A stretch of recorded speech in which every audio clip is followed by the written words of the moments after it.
Tahapan perencanaan strategi. Perencanaan strategi jika dilihat dari waktu yang digunakan umumnya dapat dikelompokkan ke dalam 3 tahap perencanaan. Pertama, perencanaan jangka panjang. Perencanaan ini menjangka waktu sekitar lebih dari 5 tahun ke depan bersifat strategis.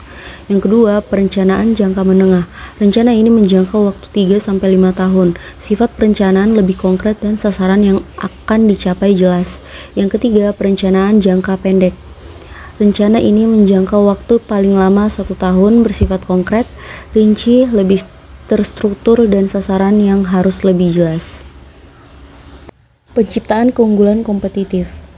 Michael A. Porter berpendapat bahwa fungsi manajemen utama terkait dengan strategi berarti membangun posisi unik, trade-off perusahaan dan mengirimkannya, memperdagangkannya, dan beradaptasi dengan berbagai peristiwa. Dalam analisanya tentang strategi bersaing suatu perusahaan, Michael A. Porter mendefinisikan 3 jenis strategi generik, yaitu keunggulan biaya, pembedaan produk, dan fokus. Diferensiasi adalah salah satu tipe strategi kompetitif di mana organisasi berupaya membuat produk atau jasa yang ditawarkannya berbeda dengan pesaing. Keunggulannya: 1. Melindungi dari pesaing melalui customer loyalty. 2. Menghindari kebutuhan terhadap low cost position melalui peningkatan margin. 3. Memberikan margin lebih tinggi sehingga memungkinkan perusahaan mengatasi supplier power dan mengurangi buyer power. Keempat, perusahaan menikmati customer loyalty yang tinggi dan lebih sedikit ancaman dari pesaing.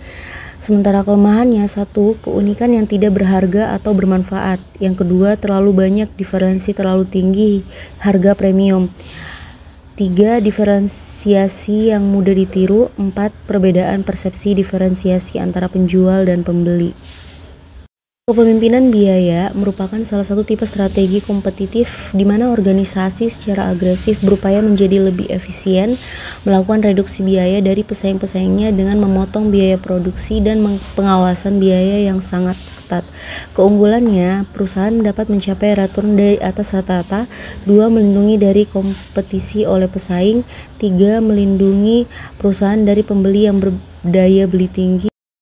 Keempat, posisi perusahaan yang menguntungkan atas produk substitusi yang dikenalkan oleh pesaing yang sudah ada maupun pesaing baru. Kelemahannya: 1. Terlalu banyak berfokus pada satu atau beberapa aktivitas dalam rantai nilai. 2. Semua pesaing memiliki input dan bahan mentah yang sama. 3. Strategi terlalu mudah ditiru. Dan 4. Terkikisnya keunggulan biaya jika informasi biaya yang tersedia untuk pelanggan meningkat. Fokus adalah salah satu tipe strategi kompetitif yang menekankan pada konsentrasi terhadap suatu segmen pasar atau kelompok pembeli tertentu. Keunggulannya: 1. Dapat mencapai return di atas rata-rata. 2. Memberi perlindungan terhadap tekanan pesaingan. 3. Fokus dapat digunakan untuk memilih ceruk di mana pesaing paling lemah. 4. Mengurangi pengaruh supplier power. Kelemahannya: yang pertama, pengikisan keunggulan biaya dalam segmen yang sempit. 2. Penawaran produk dan jasa yang sangat berfokus merupakan sasaran persaingan oleh pendatang baru dan peniruan. 3. Perusahaan dapat menjadi terlalu terfokus pada usaha memuaskan kebutuhan pelanggan. Strategi fokus terbagi menjadi 2. Yang pertama, strategi fokus low cost. Strategi yang biasa diterapkan oleh perusahaan perseorangan yang memproduksi produk dengan merek pribadi atau produk yang hanya dikenal oleh kalangan tertentu. Perusahaan tipe ini tidak perlu mengeluarkan banyak biaya untuk pengembangan produk, biaya iklan, biaya tenaga penjual, atau biaya merek. Kedua, strategi fokus differentiation. Strategi yang biasa diterapkan oleh perusahaan yang memiliki produk massal.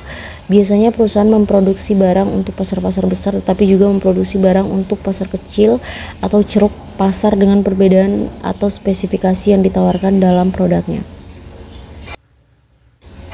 Keunggulan kompetitif berkelanjutan.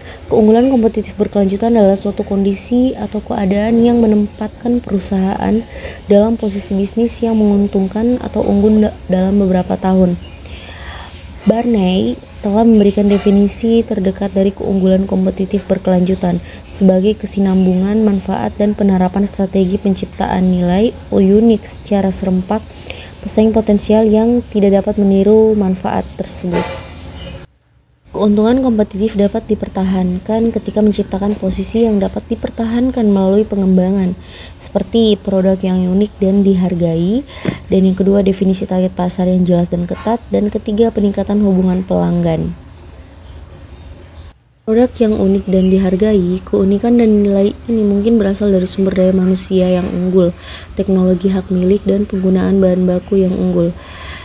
Yang kedua, definisi target pasar yang jelas dan ketat. Semakin jelas dan semakin ketat fokus perusahaan dalam melayani pasar tertentu, semakin besar kemungkinan akan melayani pasar dengan fokus yang sukses. Yang ketiga, peningkatan hubungan pelanggan. Menciptakan ikatan yang lebih dekat dengan pelanggan akan membantu perusahaan untuk membangun posisi yang dapat dipertahankan di pasar.